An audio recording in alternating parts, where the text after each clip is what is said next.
Nesta jornada, vamos explorar o nascimento do Egito faraônico através da figura enigmática de Narmer, o homem que unificou duas terras, redefiniu a política e inaugurou uma nova era da civilização humana. Você vai conhecer como era o mundo antes de sua ascensão, o turbilhão de mudanças que levou ao primeiro estado centralizado da história e como um líder transformou conflitos regionais em um reino que duraria milênios.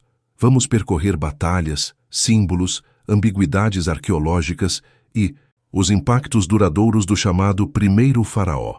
Se gostar dessa narrativa, já deixa o like, se inscreve no canal e vem comigo. Agora começa a história.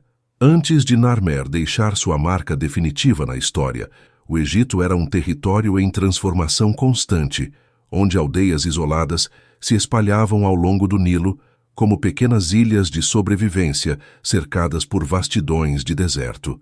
Cada comunidade cultivava suas próprias tradições, seus próprios chefes e sua própria forma de organizar a vida. Não existia um país chamado Egito, nem qualquer ideia de unidade maior.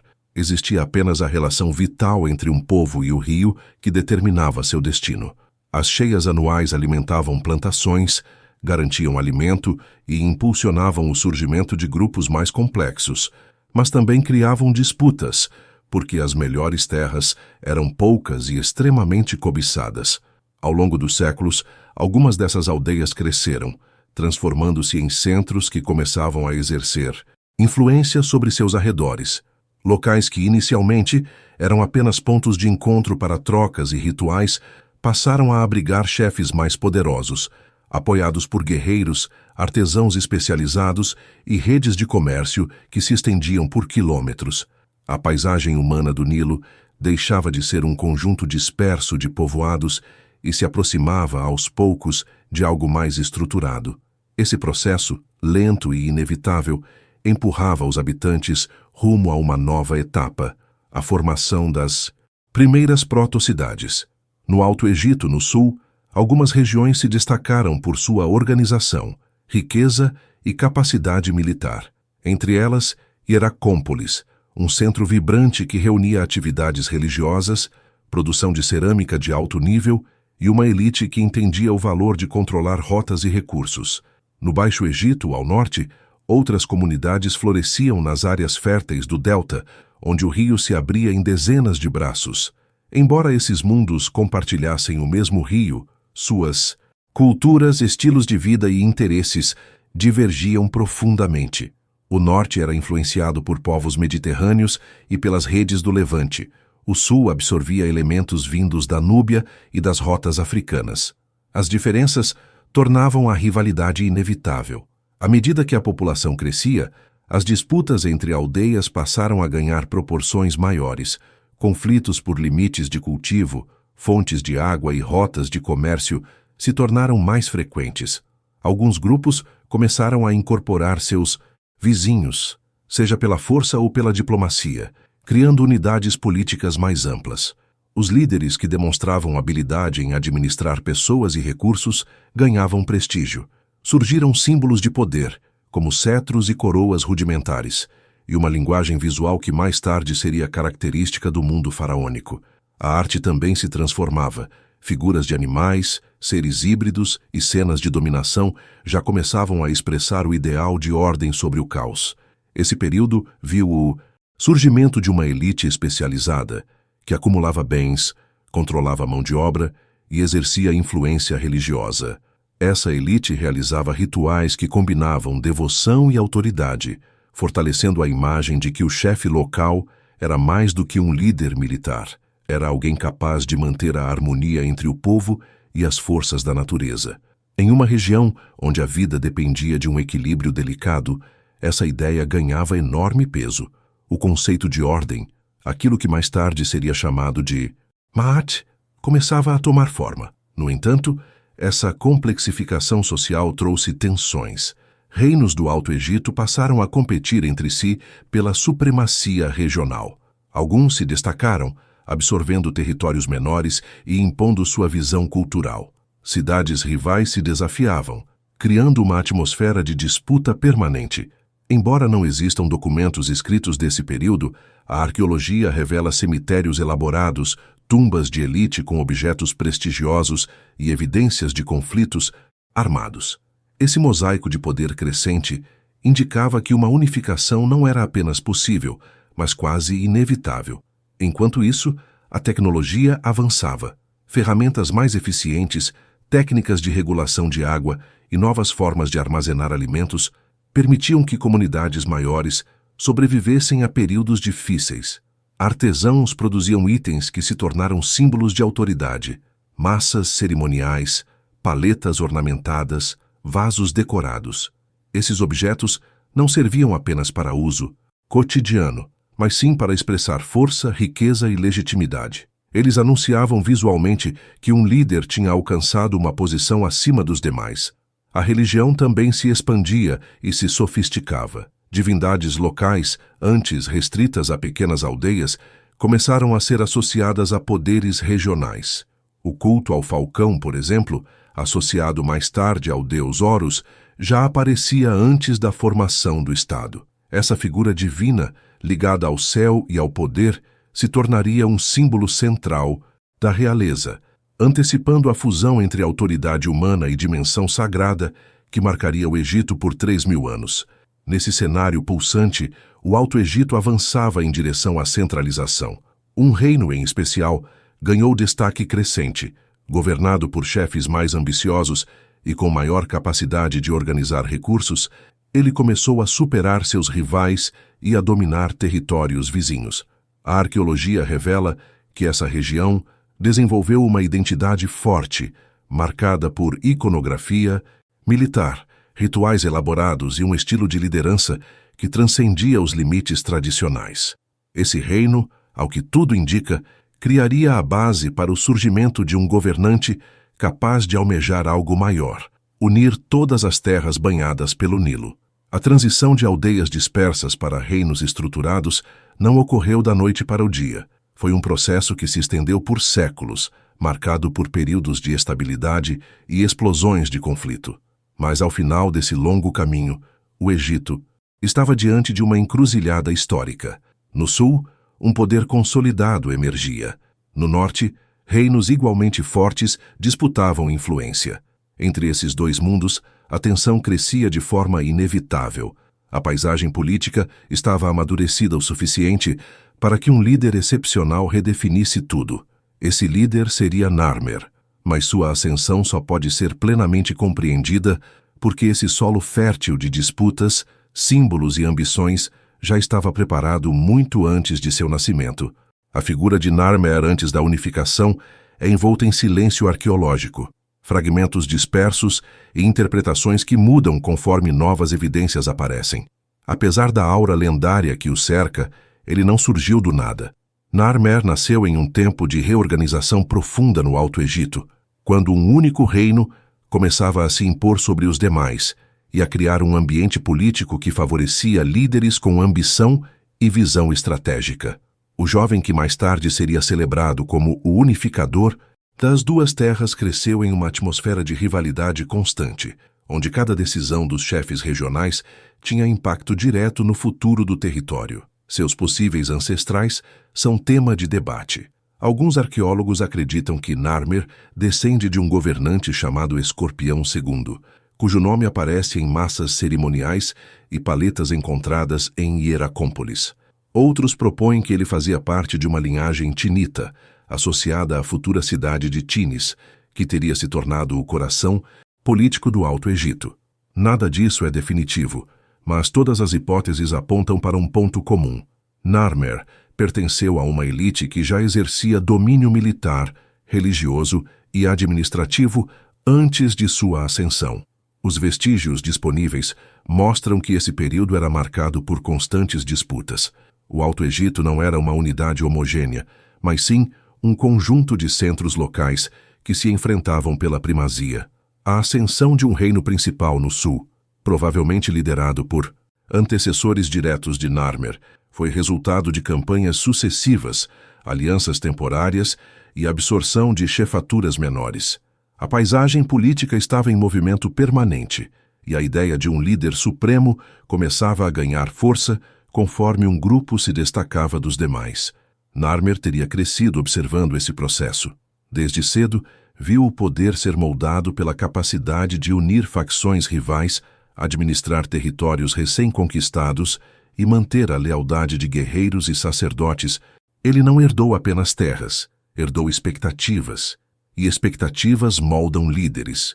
O jovem príncipe, ou governante local em formação, provavelmente participou de rituais de iniciação que fortaleciam sua imagem perante seu povo. Aprendeu a manipular símbolos, compreendeu a importância da religião como ferramenta política e percebeu que a força bruta, sozinha, não consolidava um reino. Era necessário construir uma identidade comum para manter as cidades do sul sob o mesmo estandarte. Enquanto isso, o Baixo Egito seguia seu próprio caminho. Diferente do sul, o delta do Nilo era um território de geografias complexas, dividido em múltiplos braços do rio e repleto de cidades independentes. A diversidade cultural era marcante. Influências vindas do Levante traziam novos estilos de cerâmica, técnicas de produção e hábitos distintos dos povos do sul. Essas diferenças funcionavam como fronteiras invisíveis que dificultavam a união entre os dois mundos, mas também criavam oportunidades para quem soubesse utilizá-las. Os reinos do norte e do sul não apenas competiam entre si, eles se observavam. Quando o Alto Egito começou a se consolidar como uma potência emergente, o Baixo Egito passou a sentir a crescente pressão. Essa tensão entre as regiões se intensificou conforme novos elementos externos entravam na equação. Povos da Núbia, ao sul, disputavam terras e rotas com os governantes do Alto Egito, obrigando os líderes a fortalecer suas defesas e ampliar sua organização militar. Ao norte, influências asiáticas chegavam pelo Mediterrâneo e pelo Sinai, trazendo técnicas e ideias que modificavam a economia local, sobretudo no artesanato e no comércio. O Egito pré-unificação era, portanto, um campo de forças em constante atrito, e um mundo assim cria oportunidades para líderes excepcionais. Quanto maior a instabilidade, maior a necessidade de alguém capaz de impor ordem. Narmer parece ter surgido justamente nesse ponto de virada, quando o Reino do Alto Egito já tinha força suficiente para desafiar o norte, mas ainda precisava de um governante determinado para completar o processo. Os poucos artefatos que mencionam seu nome antes da unificação sugerem que ele já exercia autoridade considerável. Seu sereque, a forma mais antiga de escrita real, um tipo de moldura onde o nome do governante era exibido, aparece associado a símbolos de poder militar. Isso sugere um líder ativo, envolvido em conflitos e em campanhas de expansão. Esse tipo de registro não era casual. Era uma forma de demonstrar que Narmer tinha não apenas direito de governar, mas também a capacidade de liderar exércitos e manter o sul coeso sob seu comando. A presença de seu nome em locais distantes indica que seu governo, mesmo antes da unificação completa, já possuía alcance significativo. Há indícios de trocas com regiões tradicionais do Delta e até com áreas que hoje pertencem a Israel e à Palestina. Essa amplitude geográfica revela não só ambição, mas também preparo. Um líder que mantinha conexões tão amplas não era alguém isolado. Era uma figura central em uma rede complexa de relações que envolviam comércio, diplomacia e pressão militar. Ao mesmo tempo, a rivalidade entre o norte e o sul estava na fase mais tensa. Ambos os lados sabiam que o equilíbrio era frágil. A prosperidade agrícola dependia das cheias do Nilo, que não obedeciam à lógica humana. Uma enchente fraca podia gerar fome, uma forte demais podia destruir plantações. Em tempos difíceis, os reinos competiam ferozmente pelo controle de terras melhores e de reservas de grãos. Esses ciclos de abundância e escassez acirravam o clima político e criavam um terreno fértil para a ascensão de um líder que prometesse estabilidade. Narmer representava essa promessa. Ele era jovem, mas pertencia a uma linhagem em ascensão. Vinha de um reino disciplinado, organizado e habituado ao conflito. Tinha acesso a elites religiosas que apoiavam a ideia de ordem e legitimidade. E compreendia que, para que o Egito prosperasse, seria necessário superar rivalidades antigas e unir duas regiões que, até então, viam-se como mundos separados. A combinação de fatores, tensões externas, rivalidades internas, uma elite poderosa e um governante preparado, criou o momento ideal para que Narmer desse o passo decisivo. A unificação não foi um acidente histórico, foi o resultado de décadas de preparação, disputas regionais e transformações sociais profundas.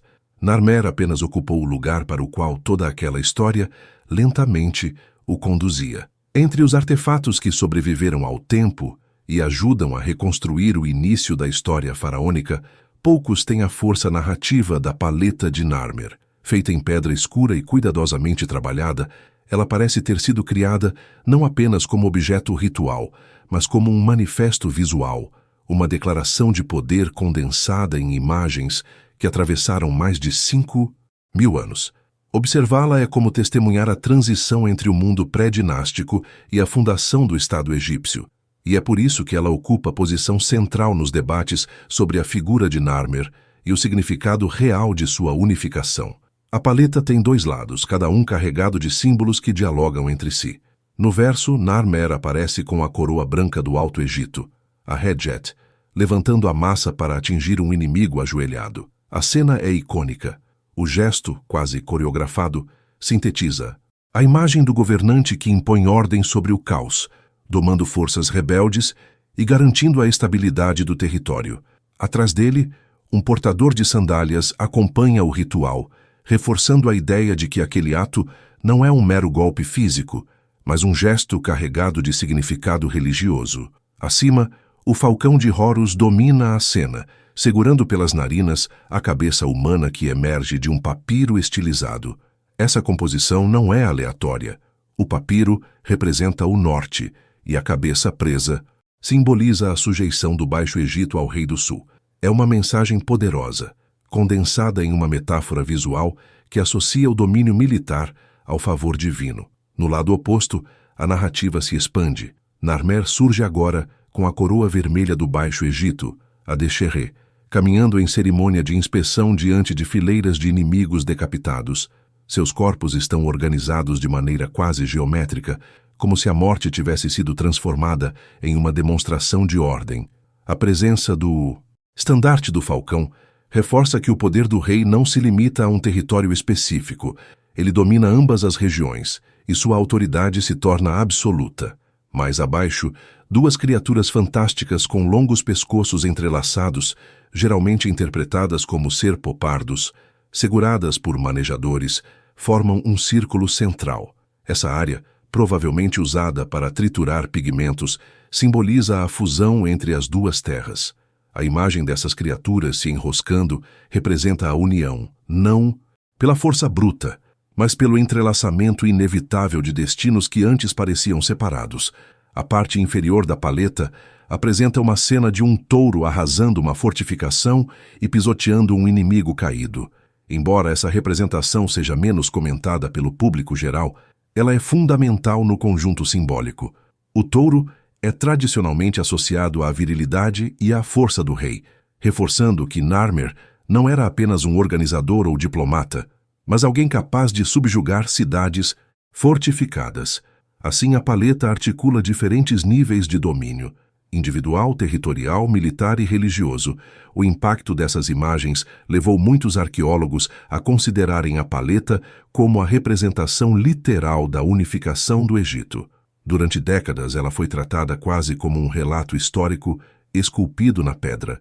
No entanto, pesquisas mais recentes sugerem uma leitura mais complexa.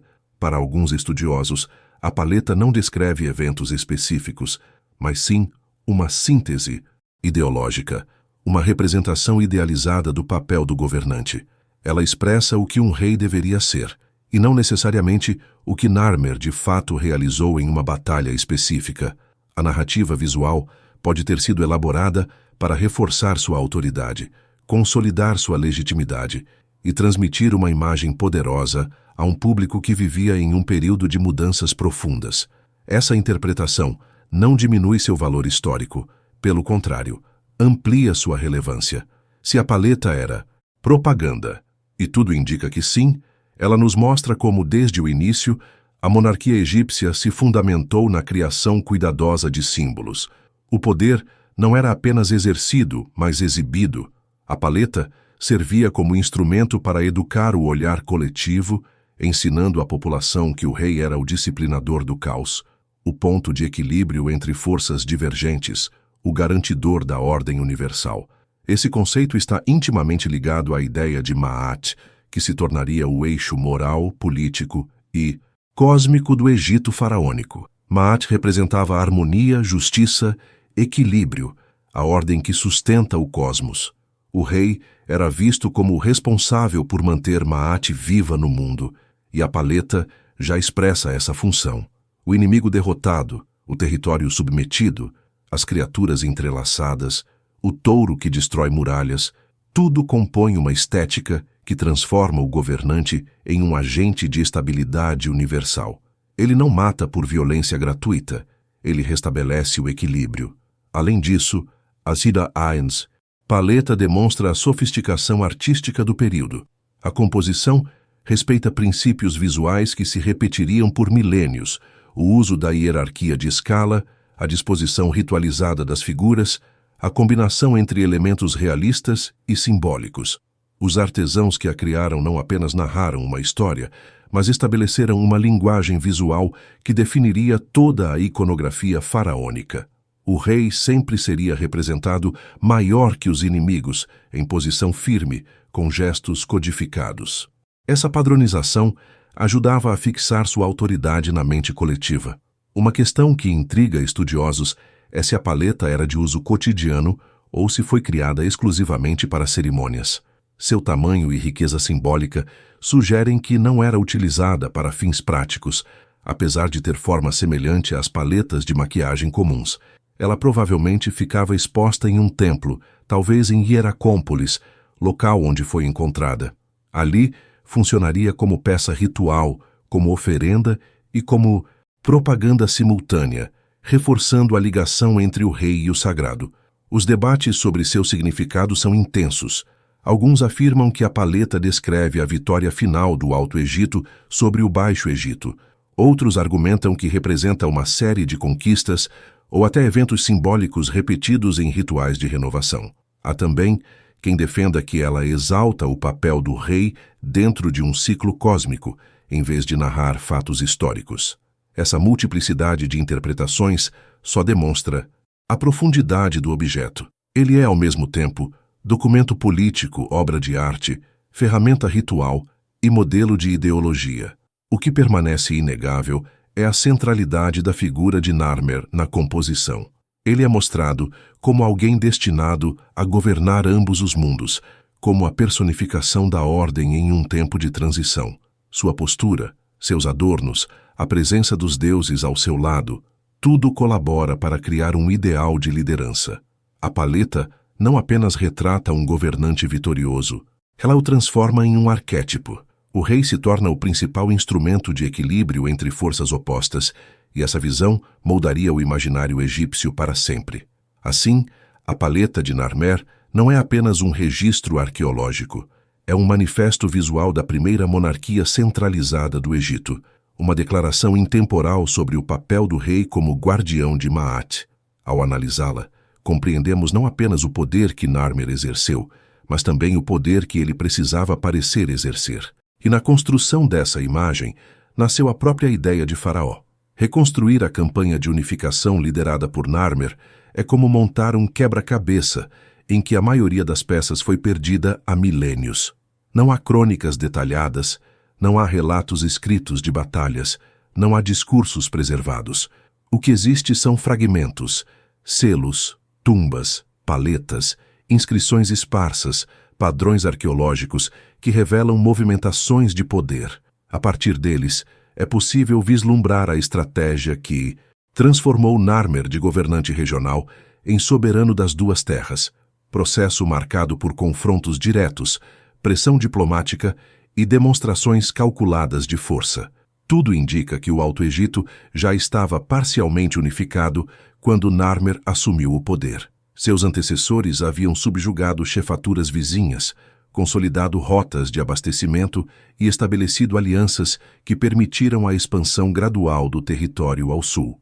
Essa base sólida possibilitou que Narmer concentrasse seus esforços no grande objetivo: subjugar o Baixo Egito, cujas cidades fragmentadas, mas prósperas, representavam tanto uma ameaça quanto uma oportunidade.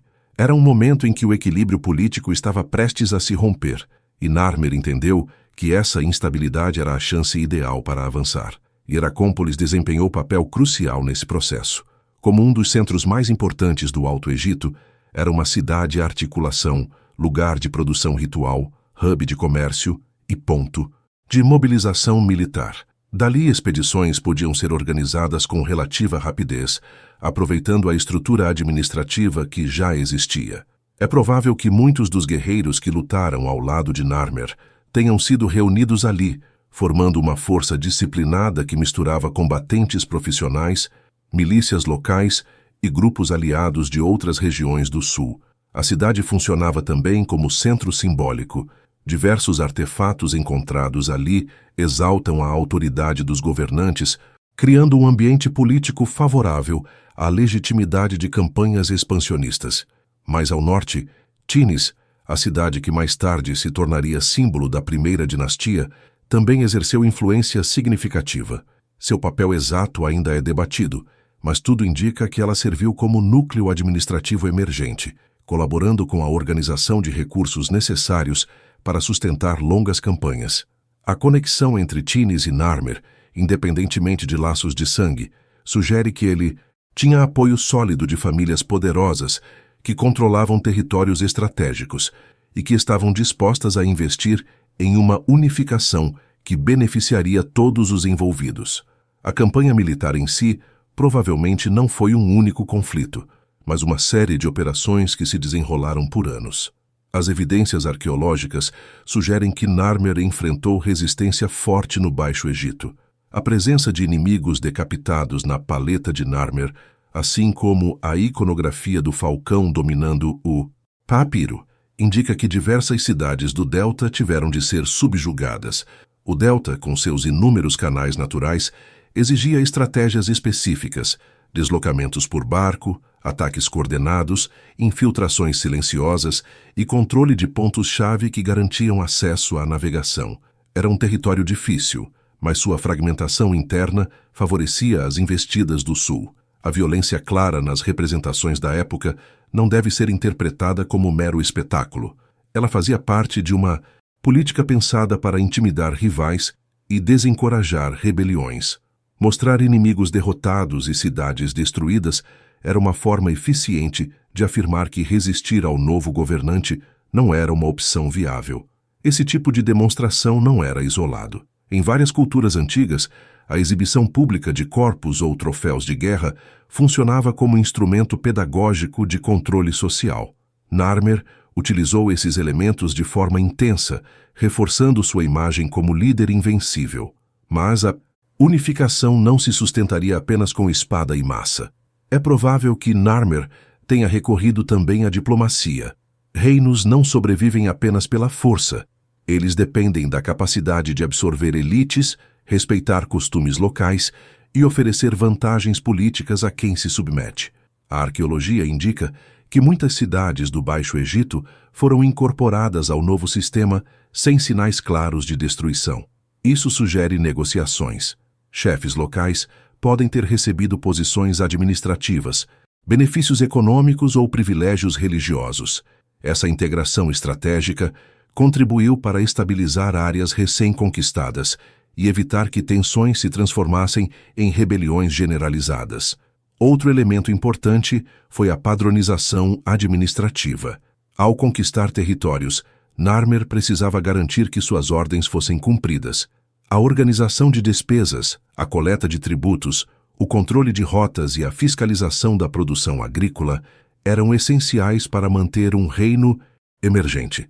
Objetos com seu sereque foram encontrados em locais distantes, indicando que a presença do Estado começava a se manifestar por meio de selos e marcas oficiais.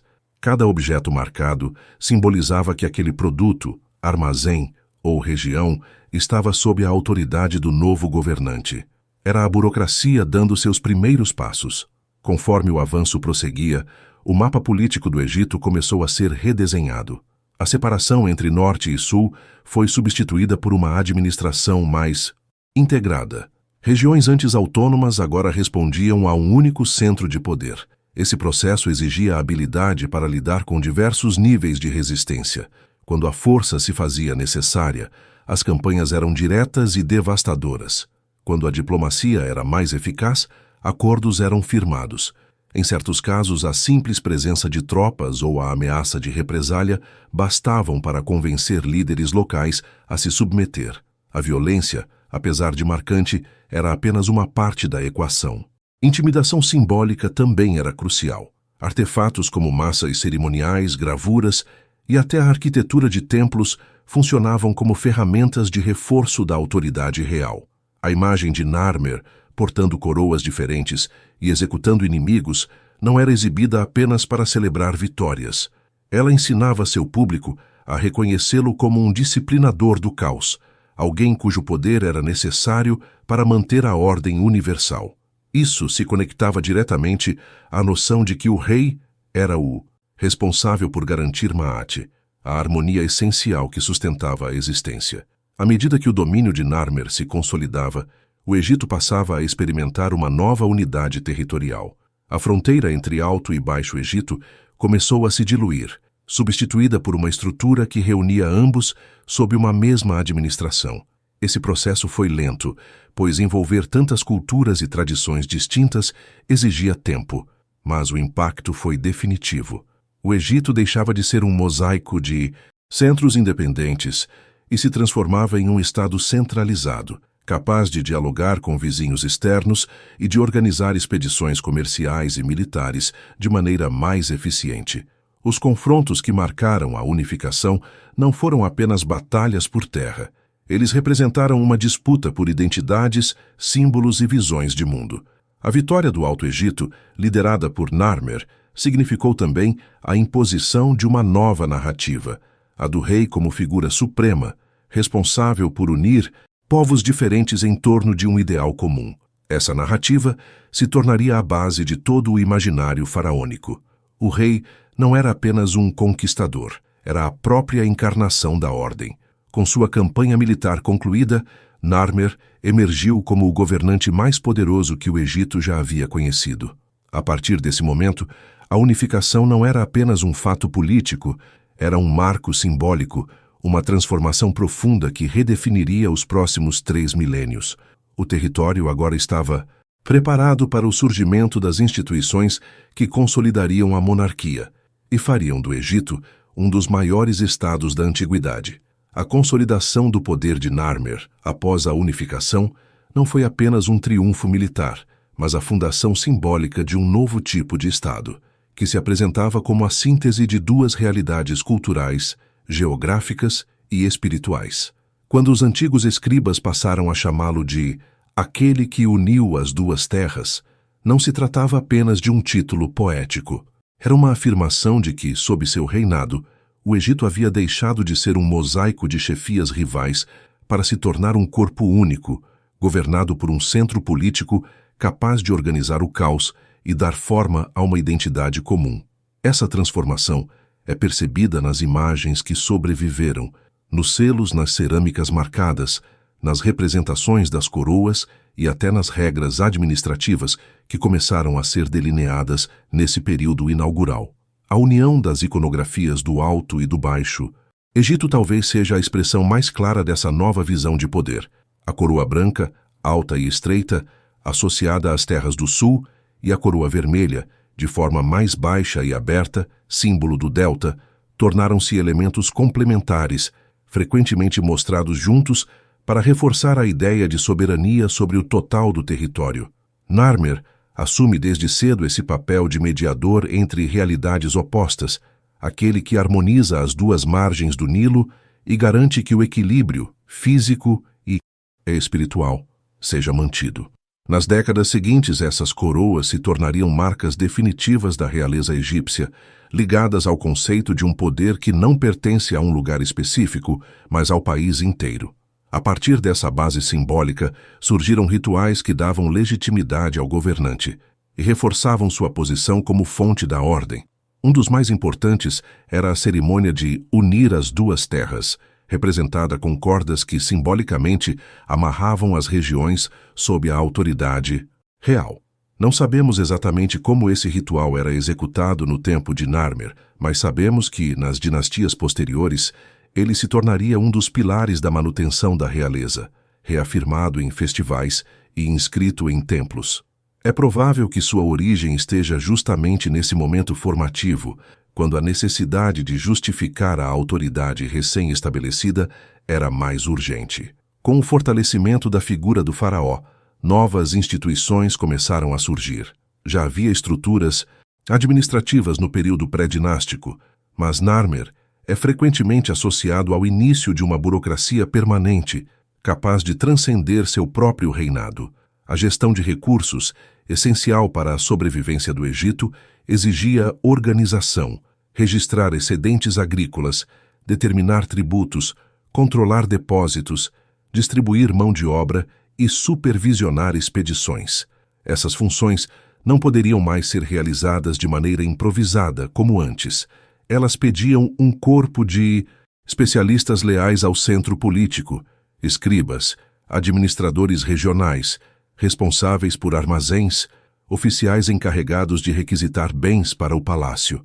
Hieracómpolis, Tines e outras cidades importantes continuaram influentes, mas agora estavam inseridas num sistema que começava a se sofisticar. A presença de selos com o nome de Narmer em diferentes regiões sugere o início de um método de controle logístico que garantiria a circulação de recursos por longas distâncias. Essa padronização, ainda que embrionária, é um dos primeiros indícios daquilo que mais tarde se tornaria um governo capaz de mobilizar milhares de trabalhadores para erguer monumentos, escavar canais e organizar expedições ao deserto. Também é nesse momento que a autoridade do faraó passa a ser representada como uma força divina, ainda que de forma inicial. A associação entre o governante e o deus Horus, evidente já na paleta de Narmer, começa a ganhar contornos institucionais.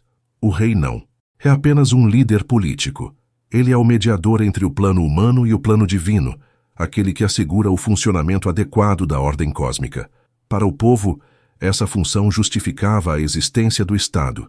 Para a elite emergente, oferecia um novo tipo de hierarquia, baseada na proximidade simbólica com o centro sagrado do poder. A criação dessas hierarquias foi um passo fundamental para organizar o novo reino. Como as elites locais haviam sido incorporadas pela força ou pela diplomacia, era necessário realocar autoridades, redistribuir responsabilidades e criar uma estrutura que amarrasse esses grupos ao governo central. As primeiras evidências de cargos administrativos, como chefes de distrito e supervisores de propriedades reais, surgem justamente nesse período. Cada nome inscrito em cerâmica, cada selo encontrado em depósitos, indica um mundo em transformação, uma sociedade que deixava para trás os conflitos entre chefias regionais para adotar um modelo estatal contínuo, planejado e duradouro. Outro aspecto essencial dessa fundação simbólica foi o esforço de padronização cultural. A unificação não transformou todas as tradições locais de uma só vez. No entanto, aos poucos, práticas religiosas, estilos artísticos e convenções funerárias começaram a se aproximar.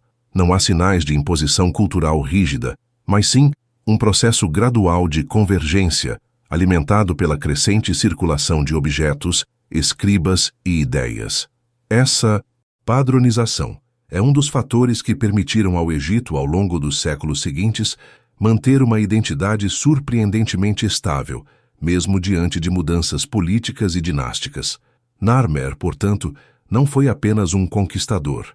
Ele foi o ponto de partida de uma nova lógica de poder, mais centralizada, mais ritualizada, mais consciente de sua capacidade de moldar o destino coletivo. Sua figura começou a ser usada como modelo para governantes posteriores que herdaram tanto os símbolos quanto as estruturas que ele ajudou a estabelecer.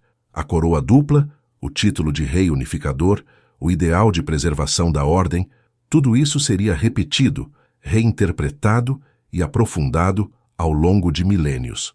A partir desse momento, o Egito não era mais apenas um conjunto de terras férteis ligadas pelo Nilo. Era um Estado, com fronteiras definidas, uma administração incipiente e um projeto político que pretendia durar. E durou. O legado dessa fundação simbólica se espalha pelas eras, ecoando na própria concepção que temos de civilização antiga. O mundo que Narmer inaugurou começava a tomar forma, um mundo onde poder, espiritualidade e organização social se entrelaçavam de maneira inédita, moldando o destino de uma das sociedades mais influentes da história humana. A unificação promovida por Narmer abriu caminho para uma reorganização profunda do espaço egípcio, transformando aldeias independentes em centros coordenados por uma autoridade que se pretendia abrangente. As primeiras cidades reais surgidas nesse contexto não eram apenas residências do governante, mas polos administrativos destinados a estruturar um território que agora precisava funcionar como um corpo único. Locais como Hieracómpolis, Tines e, posteriormente, Ábidos passaram a desempenhar papéis que iam além da esfera simbólica. Tornaram-se pontos de gerenciamento de recursos, produção artesanal, coleta de tributos e organização de mão de obra. A ideia de uma capital ainda não existia da forma como a entendemos hoje, mas já havia centros que funcionavam como nervos de um sistema em expansão, capazes de articular decisões que afetavam regiões inteiras. A formação desses núcleos administrativos exigia infraestrutura. Depósitos, oficinas, celeiros e áreas de registro começaram a se multiplicar, cada qual com supervisores responsáveis pelo fluxo de produtos essenciais. As escavações revelam marcas de selos com o nome de Narmer em ambientes que variam, desde armazéns até locais associados ao transporte fluvial.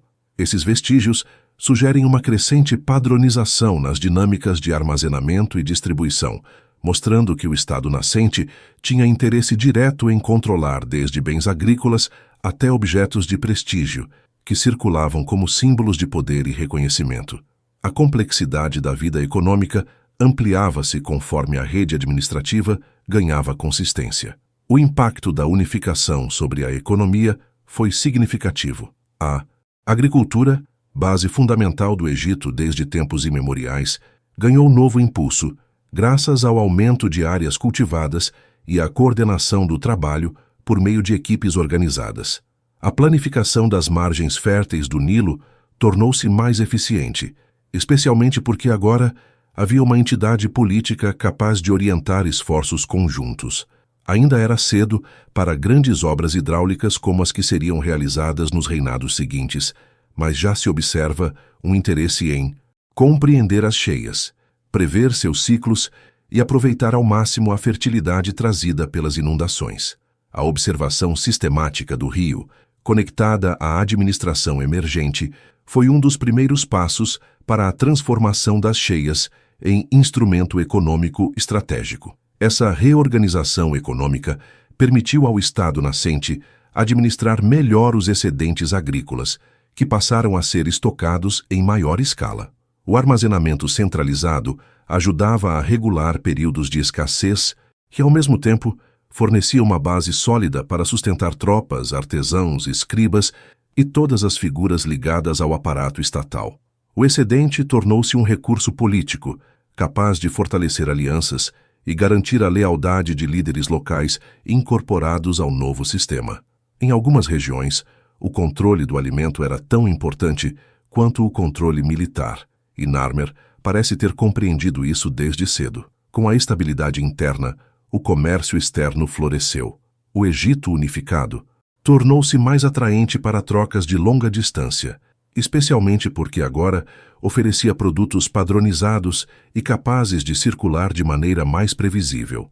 As rotas para o Levante tornaram-se mais usadas, levando ao intercâmbio de madeira, resinas, metais e objetos de luxo.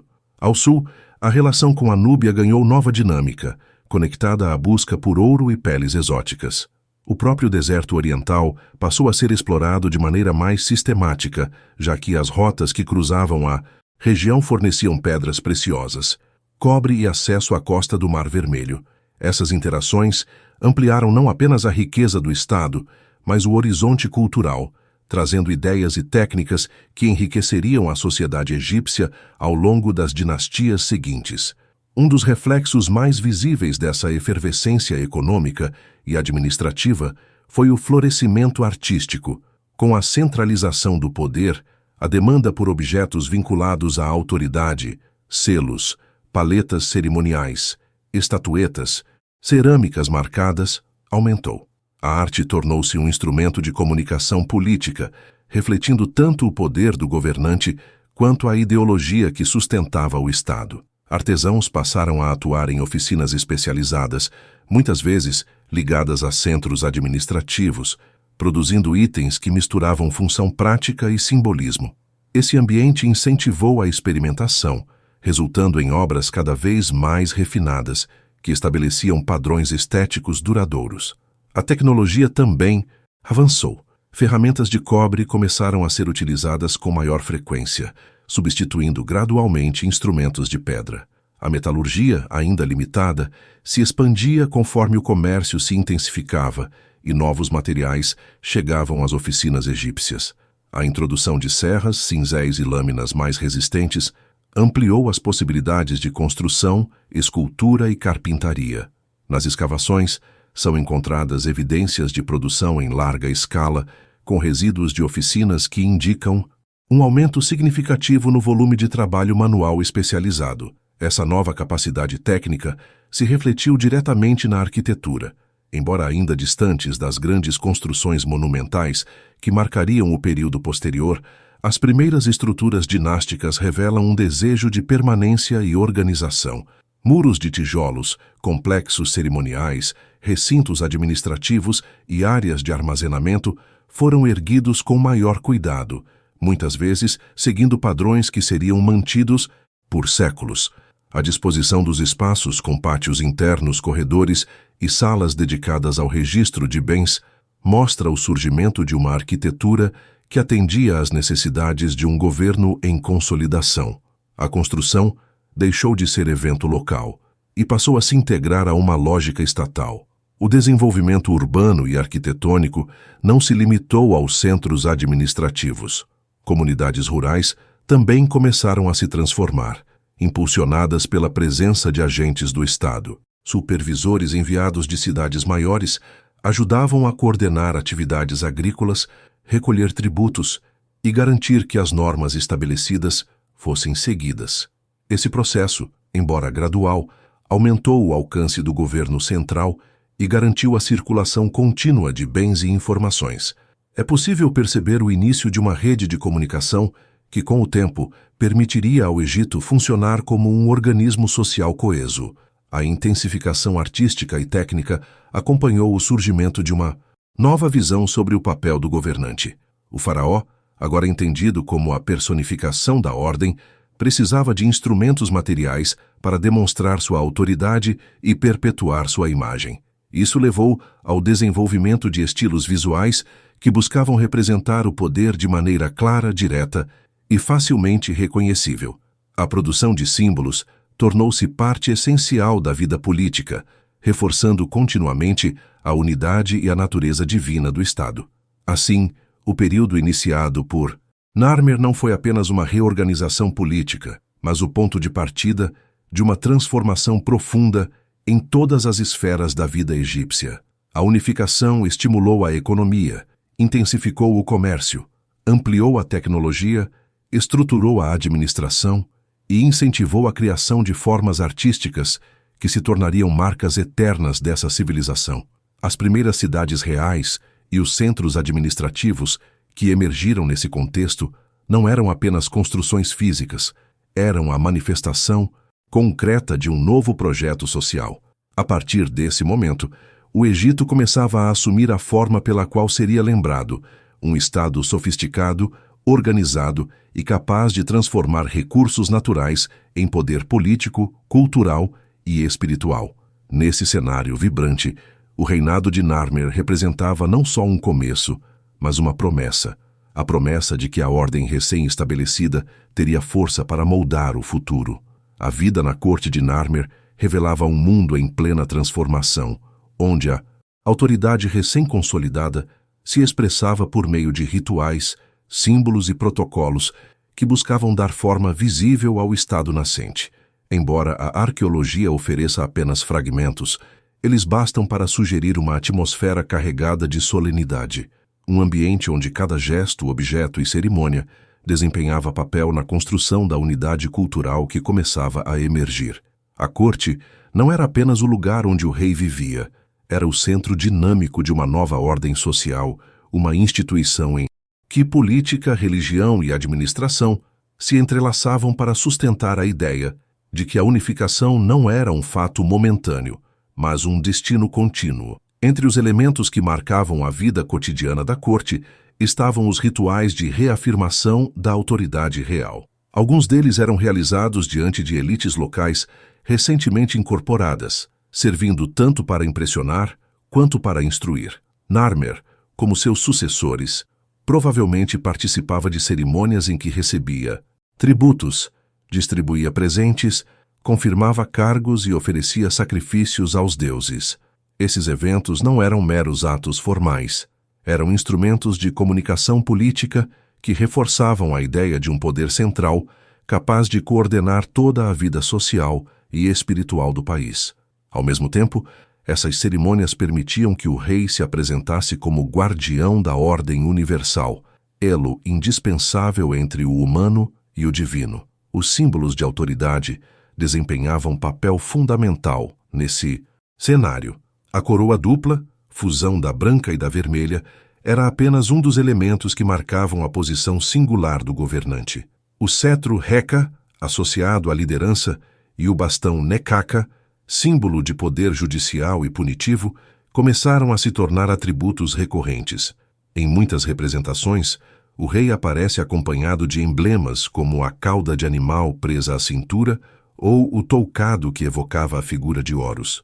Esses objetos não eram decorativos, eram ferramentas visuais que transmitiam conceitos fundamentais na ideologia do poder. Ao utilizá-los, Narmer não apenas se diferenciava dos demais homens, ele se situava num patamar liminar, com um pé no mundo terreno e outro no domínio dos deuses. A corte era composta por uma variedade de funcionários, cada qual inserido numa hierarquia em formação.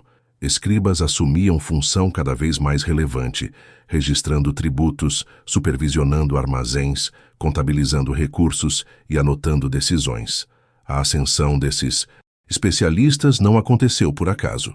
O Estado precisava de pessoas capazes de traduzir suas ordens em prática, manter logísticas complexas e criar um registro permanente das atividades.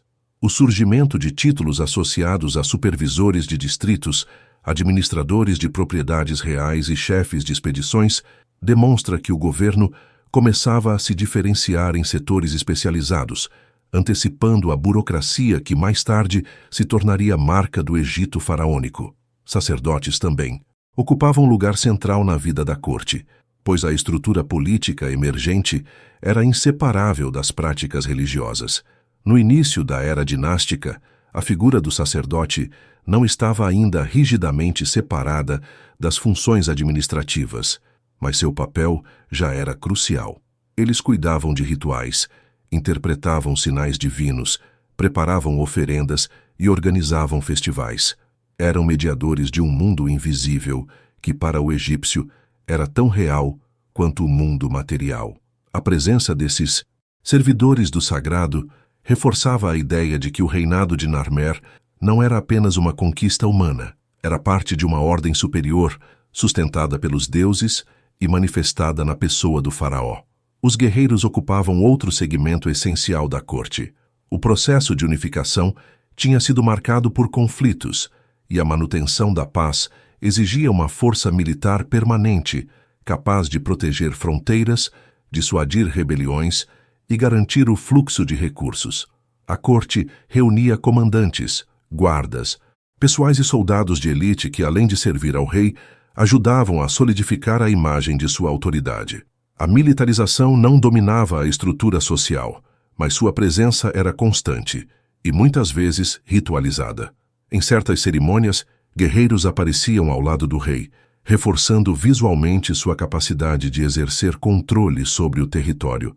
Esses diferentes grupos, escribas, sacerdotes, guerreiros e administradores, formavam a base da identidade cultural unificada que começava a se firmar. Eles representavam o Estado em construção e serviam como veículos de disseminação de uma linguagem comum de poder. A corte, ao reunir pessoas de diversas partes do Egito, funcionava como laboratório de integração cultural. Ali se criavam normas comportamentais, novas formas de etiqueta, estilos de vestimenta e modos de falar que se difundiriam pelas elites regionais. Aos poucos, esse conjunto de práticas padronizadas se espalharia, contribuindo para a formação de uma identidade compartilhada, mais ampla do que qualquer tradição local. O papel da religião nesse processo não pode ser subestimado. Desde o início, a vida política egípcia se apoiava numa visão de mundo em que o cosmos possuía equilíbrio próprio, representado pela ideia de Ma'at, a ordem, a justiça, a harmonia universal. O rei, como mediador entre os homens e os deuses, era o guardião dessa ordem. Narmer, assim como os governantes das dinastias seguintes, era visto como o responsável por manter o ciclo das cheias, garantir a fertilidade do solo e preservar a estabilidade das relações humanas. Essa associação não era metafórica. Os egípcios acreditavam que o estado moral do rei influenciava diretamente o bem-estar do país. A legitimidade do poder se fundamentava nessa conexão divina. Na iconografia, o rei aparece frequentemente como a personificação de Horus, um deus associado ao céu e à proteção. Essa ligação estabelecia a base teológica da realeza egípcia, que perduraria por 3 milênios. A partir de Narmer, o faraó não era apenas um chefe político, era um ser dotado de natureza híbrida, cuja autoridade não poderia ser contestada por argumentos humanos. Sua força era repercutida pelas divindades, e sua morte não significava fim de sua função, mas transição para outra forma de existência associada a Osíris. Essa concepção moldava todos os aspectos da corte.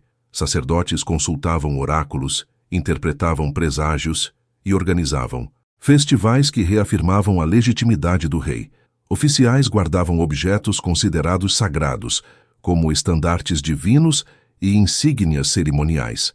A própria arquitetura dos complexos reais refletia essa relação entre poder terreno e transcendência, com recintos dedicados a rituais, pátios para apresentações formais e depósitos de oferendas destinados a deuses e ancestrais. A partir desse entrelaçamento de política e religião, formou-se a base do modelo estatal que sustentaria o Egito durante milênios. A corte de Narmer, embora ainda em seus primeiros estágios, já apresentava os elementos essenciais dessa estrutura: uma autoridade central carismática, um corpo de funcionários especializados, uma elite religiosa integrada ao governo e uma ideologia que unia todos esses elementos em torno de um mesmo propósito.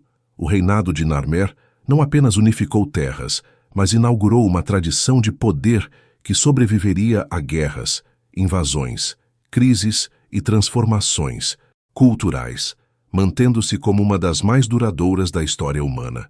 Os últimos anos de Narmer apresentam um quadro de continuidade e tensão, em que a consolidação da unificação conviveu com novos desafios territoriais e administrativos. Embora muitas lacunas permaneçam nas evidências arqueológicas, é possível perceber que esse período não foi marcado apenas por estabilidade.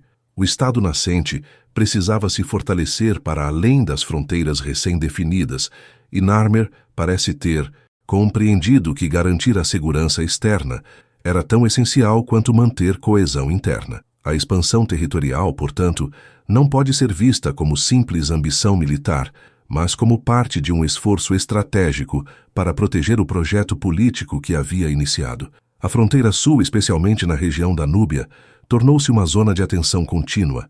Inscrições em rochas e artefatos encontrados ao longo do Nilo sugerem que expedições foram conduzidas naquela direção, não apenas para assegurar rotas comerciais, mas para afirmar a presença política do Egito.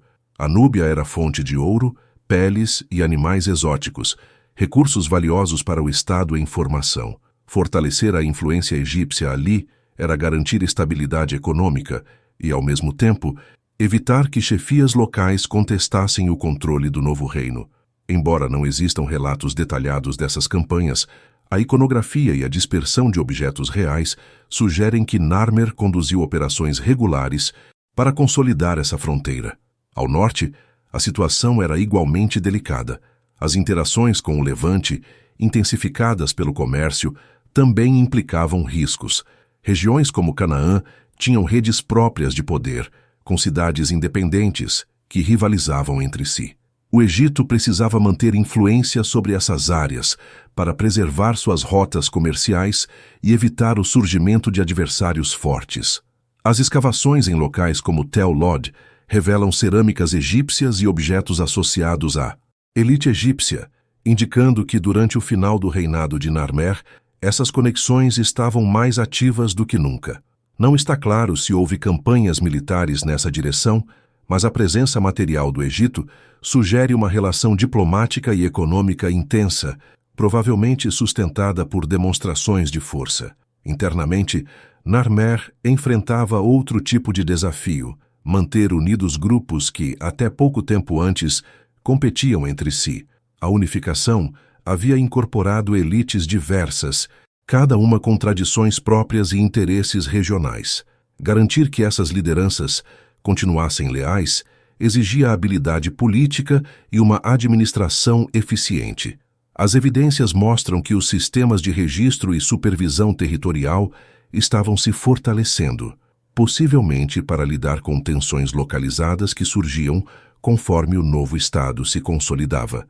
O surgimento de títulos administrativos, dispersos pelo território, indica que o controle do rei se tornava mais estruturado, com delegação de funções que permitiam governar de forma mais ampla e profunda. Nesse cenário de transformações, emerge a figura de um sucessor, Aha. A transição entre Narmer e Aha marca uma das etapas cruciais da formação da primeira dinastia, pois demonstra que o novo modelo de poder não dependia mais apenas da figura excepcional do unificador, mas já havia adquirido base suficiente para continuar. Aha é frequentemente identificado como o primeiro rei plenamente estabelecido da dinastia, consolidando práticas que Narmer havia iniciado. Sua ascensão simboliza a continuidade da monarquia, agora com fundamentos mais sólidos e uma estrutura administrativa em franca expansão. A relação entre Narmer e Aha ainda é debatida. Alguns arqueólogos sugerem que poderiam ser pai e filho. Outros argumentam por vínculos mais complexos, envolvendo alianças políticas entre linhagens de chefias do Alto Egito. Seja qual for a verdade, o que importa é que a transição aconteceu de forma suficientemente estável para que o novo Estado não se fragmentasse. A continuidade da iconografia da coroa dupla, dos rituais de poder e do sistema de registro mostra que a passagem para Aha não rompeu com o passado imediato. Pelo contrário, consolidou-o. Aha não aparece como um reformador radical, mas como herdeiro de uma obra que ainda precisava ser fortalecida e expandida. A partir do reinado de Aha, a primeira dinastia ganha contornos mais claros. Há maior presença de complexos funerários planejados, expansão do comércio externo, intensificação de construções e uma burocracia mais articulada. Esses avanços são frequentemente atribuídos ao ambiente criado por Narmer, cuja unificação foi o ponto de partida de processos que, nas mãos de seus sucessores, ganhariam corpo definitivo. Em muitos sentidos, Narmer plantou as sementes. Aha foi o responsável por transformar essas sementes em uma estrutura permanente. A morte de Narmer permanece um mistério. Nenhuma fonte escrita do período descreve os últimos dias de sua vida, e os registros posteriores são escassos e pouco confiáveis. As hipóteses variam. Alguns estudiosos acreditam que ele morreu de causas naturais, após um reinado relativamente longo. Outros sugerem que conflitos tardios podem ter desempenhado algum papel em seu fim. Nada disso, no entanto, pode ser afirmado com segurança. A arqueologia oferece apenas fragmentos, e a interpretação desses fragmentos costuma ser objeto de debates acalorados. A dúvida também envolve o local de seu sepultamento.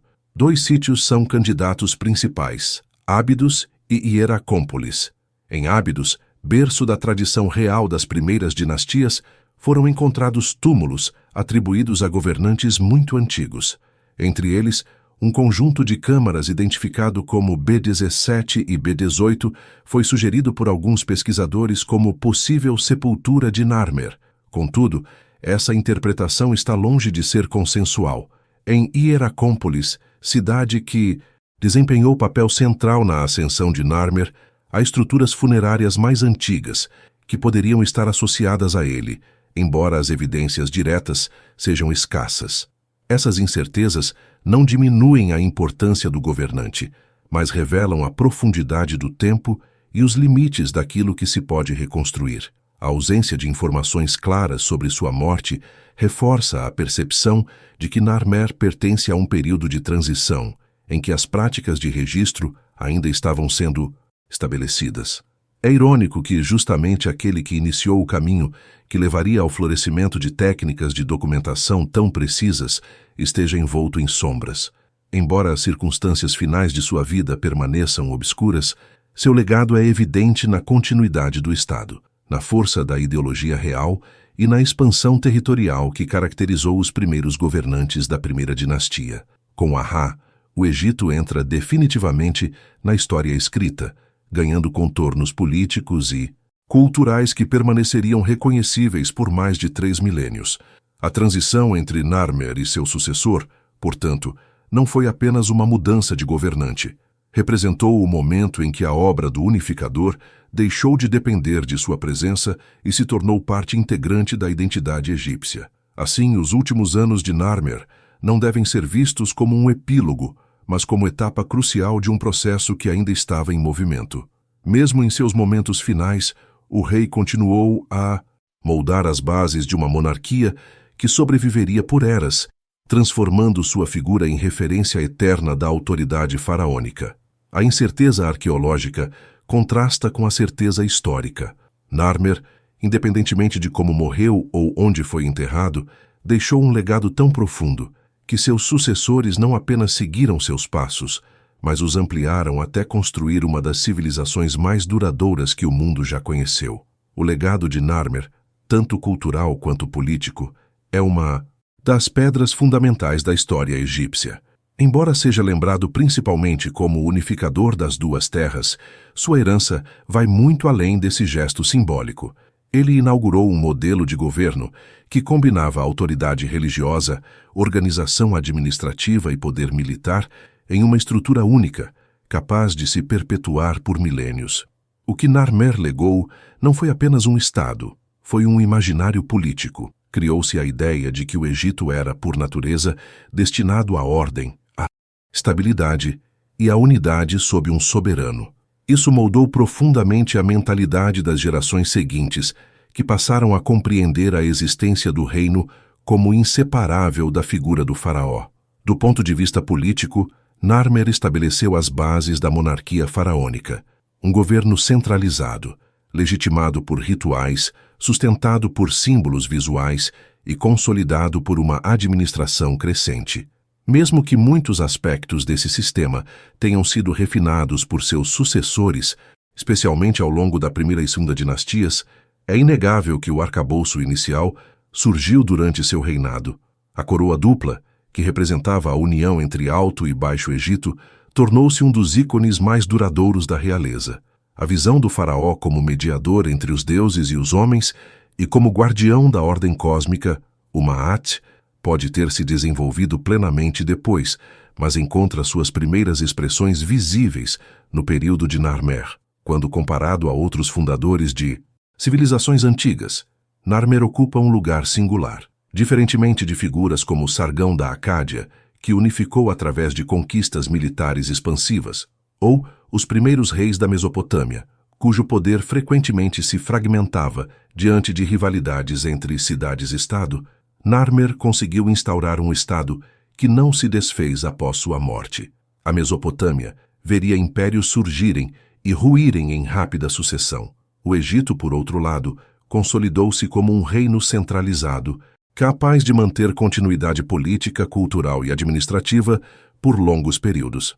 Em termos de projeção histórica, a obra de Narmer se aproxima da de Qin Shi Huang, o unificador da China, embora este tenha vivido milhares de anos depois.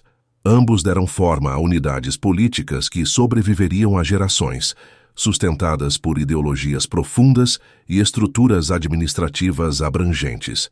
É interessante observar como a figura de Narmer foi reinterpretada ao longo da própria história egípcia.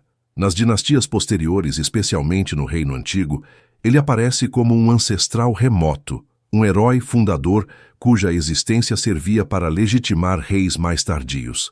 Mesmo que não existissem narrativas completas sobre sua vida, sua imagem era evocada como símbolo de autoridade primordial. Em listas reais, como a encontrada no Templo de Sete I em Ábidos, os reis das primeiras dinastias são mencionados com respeito cerimonial, e a posição de Narmer na sequência implícita de governantes reforça sua importância.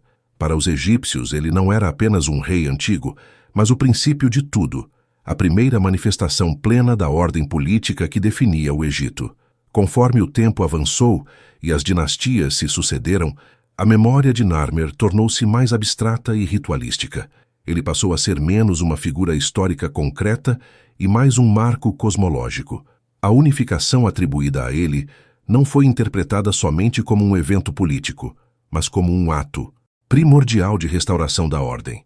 Em um mundo que os egípcios viam como vulnerável ao caos, o gesto de unir as duas terras representava muito mais que conquista territorial.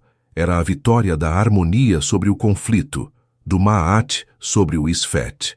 Esse simbolismo persistiu durante toda a história faraônica, sendo evocado sempre que um rei precisava reforçar sua legitimidade.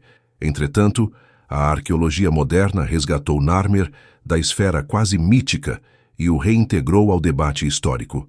As descobertas do século XX, em especial a desobstrução sistemática de sítios como Hieracómpolis e Abidos, permitiram reconstruir um quadro mais detalhado de seu governo. A descoberta da paleta de Narmer no final do século XIX já havia dado pistas sobre a importância do rei, mas foi apenas com trabalhos posteriores ao longo das décadas que pesquisadores começaram a compreender o contexto de seu reinado. Objetos com seu serec espalhados por diferentes regiões, inscrições em rochas e a análise comparativa de cerâmicas demonstraram que seu domínio foi mais amplo e estruturado do que se imaginava inicialmente. Essas descobertas também trouxeram à tona questões importantes sobre a natureza da unificação. Durante muito tempo, acreditou-se que Narmer fora o único responsável pela união das duas terras, mas a arqueologia passou a indicar que o processo pode ter sido mais gradual, envolvendo líderes anteriores como Escorpião II. Ainda assim, a centralidade de Narmer permanece incontestável. Ele foi o governante que consolidou o processo, estabeleceu símbolos duradouros e inaugurou um período em que a administração tomou forma definitiva.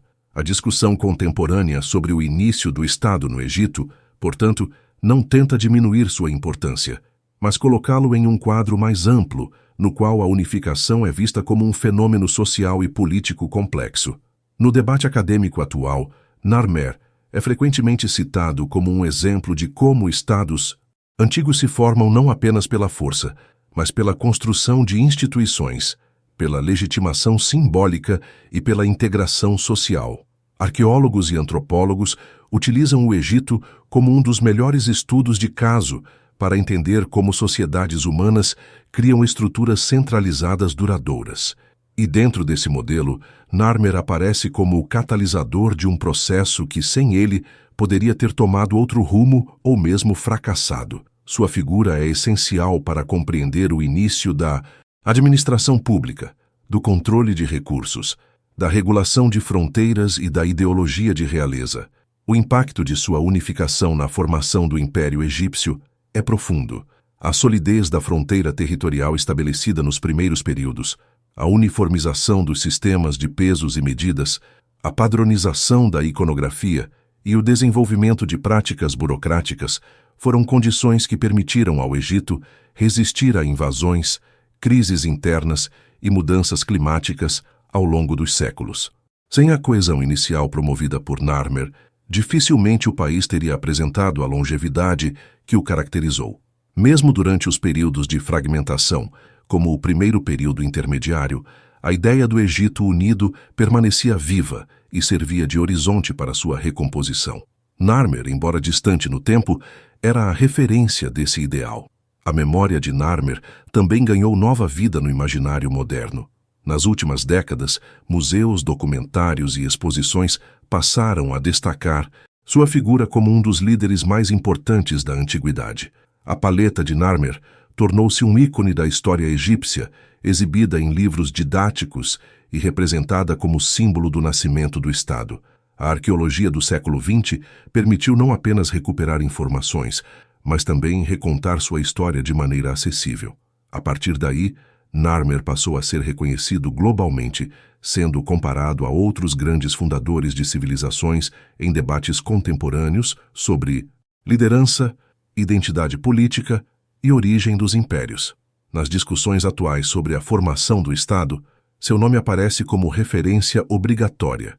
Ele se tornou, ao mesmo tempo, um personagem histórico e um símbolo teórico. Pesquisadores debatem se seu papel foi o de um conquistador, um administrador ou um líder carismático capaz de unificar grupos diversos.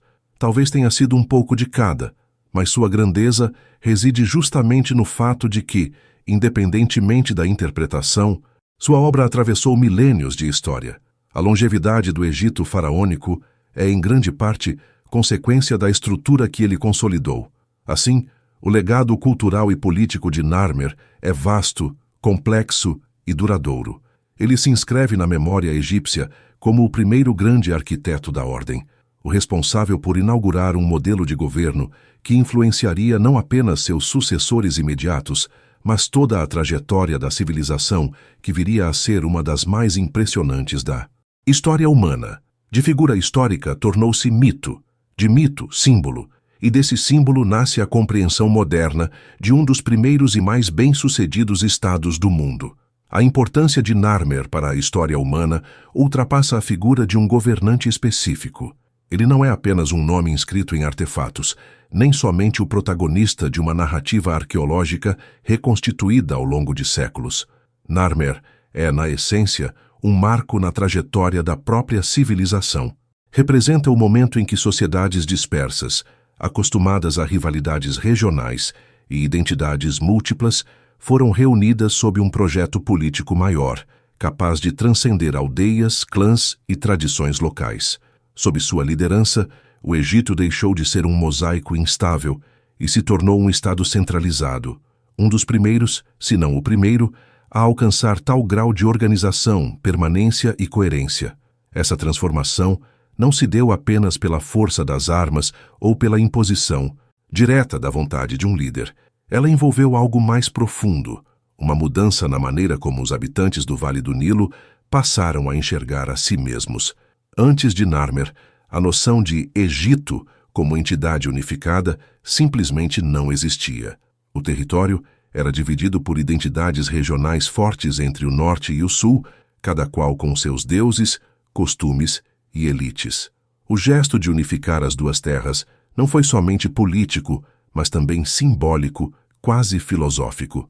A partir de sua ação, nasceu uma identidade compartilhada, uma percepção comum de pertencimento, que seria reforçada por mitos, rituais e obras monumentais ao longo dos séculos seguintes. Essa identidade egípcia recém-estabelecida não foi construída ao acaso. Narmer compreendeu que um Estado duradouro não se sustenta apenas pela conquista inicial, mas pela habilidade de forjar um imaginário coletivo. Por isso, sua visão política se materializou em símbolos que permaneceram ativos por milênios. A união das coroas, a figura do rei como guardião da ordem cósmica, a fusão de tradições religiosas em um panteão articulado e capaz de representar todo o território. Tais elementos atuaram como a argamassa que manteve a estrutura estatal coesa, mesmo em períodos de crise. Quando observamos o desenvolvimento do Egito ao longo da história, percebemos como essa consolidação inicial foi decisiva. A transição do mundo fragmentado do pré-dinástico para uma civilização monumental não teria sido possível sem uma base política firme, capaz de administrar recursos em larga escala, coordenar trabalhadores especializados e promover uma visão unificada de futuro. As pirâmides, por exemplo, não são apenas testemunhos arquitetônicos do poder real, mas manifestações diretas da capacidade administrativa inaugurada na época de Narmer. Sem a centralização que ele iniciou, seria impossível mobilizar tamanhos contingentes humanos e logísticos. Ao refletir sobre essa transformação, é inevitável comparar o impacto da unificação de Narmer com outros momentos fundadores da história mundial. Cada civilização possui seus marcos: a formação das cidades-estados mesopotâmicas, a unificação da China sob o primeiro imperador, as bases da democracia na Grécia Antiga. No entanto, poucos eventos são tão antigos e, ao mesmo tempo, tão decisivos quanto a unificação do Egito. O momento em que Narmer reuniu duas regiões distintas e as transformou em um estado coerente criou um precedente histórico. Mostrou que a organização humana podia transcender fronteiras naturais e rivalidades tradicionais e se tornar algo mais amplo, duradouro e institucionalizado. Essa visão foi tão poderosa que perdurou por 3 milênios. Ao longo desse vasto período, dinastias se alternaram, invasores chegaram pelas fronteiras, secas devastaram colheitas, mudanças climáticas transformaram paisagens inteiras. Mas a ideia do Egito unificado resistiu. Mesmo quando o país experimentou fragmentações como nas transições entre reinos, a noção de uma unidade inevitável permanecia como força restauradora. E essa noção tinha origem naquele gesto inaugural, a união das duas terras, que Narmer transformou no coração do imaginário estatal egípcio. A influência de sua visão política também se revela no modo como o poder foi compreendido no Egito ao longo da história. A figura do faraó não era apenas um governante civil, era o eixo que conectava o mundo humano ao divino, o responsável por manter o equilíbrio entre ordem e caos, por zelar pelas cheias do Nilo, pelos ciclos agrícolas e pelo funcionamento harmônico da sociedade. Esse conjunto de responsabilidades, que mesclava espiritualidade, administração e justiça, deriva da estrutura que começou a tomar forma no reinado de Narmer. A noção do governante como mediador entre dimensões distintas foi uma das invenções mais duradouras da política egípcia e atravessou o tempo quase sem alterações. Além disso, a consolidação do Estado permitiu o florescimento de uma cultura extraordinária. A arte ganhou uma sofisticação sem precedentes.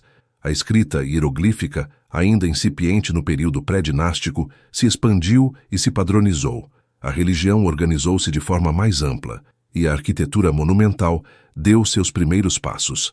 Cada uma dessas transformações foi possível porque existia um modelo de governo capaz de coordenar esforços em escala antes impensável. Ao instituir essa estrutura, Narmer tornou-se um dos primeiros arquitetos de uma civilização plenamente desenvolvida. Com o tempo, a figura de Narmer passou a ser reinterpretada de acordo com as necessidades políticas e culturais de diferentes épocas. Para reis posteriores, ele era o ancestral ideal, o paradigma da realeza legítima.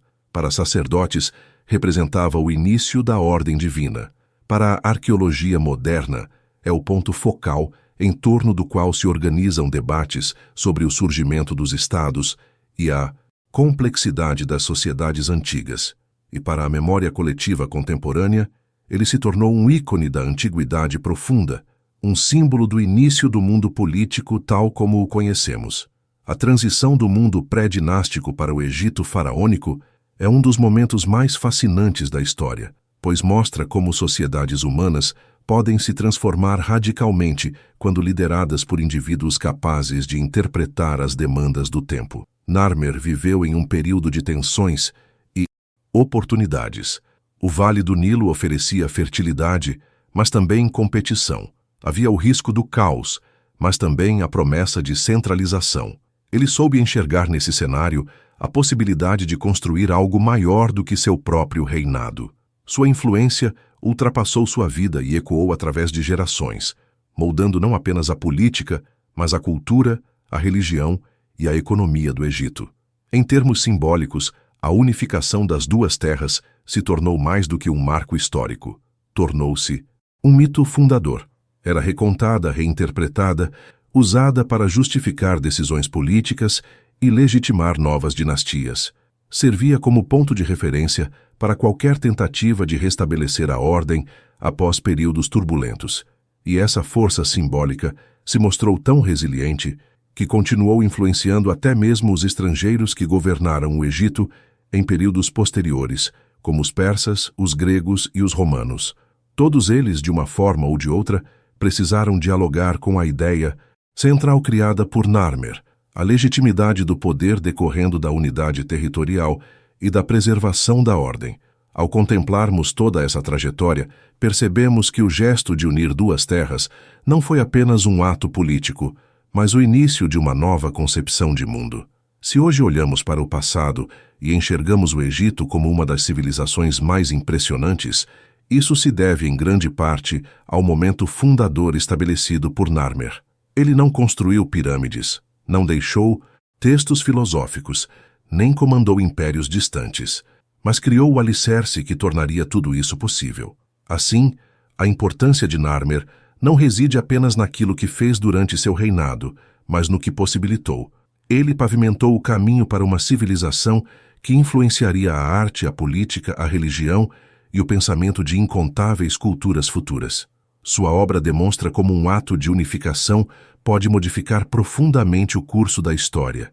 E, ao observarmos o desenvolvimento das sociedades humanas, vemos que raros são os momentos de transformação tão profundos quanto aquele protagonizado por ele. Narmer permanece, portanto, como uma figura essencial, não apenas para o Egito, mas para toda a humanidade. É o ponto em que um mundo fragmentado ganhou forma, propósito e direção. Um líder cuja visão reverbera até hoje, lembrando-nos de que a construção de um Estado, quando guiada por símbolos fortes, estruturas sólidas e uma identidade compartilhada, pode moldar séculos de história e criar legados que desafiam o próprio tempo.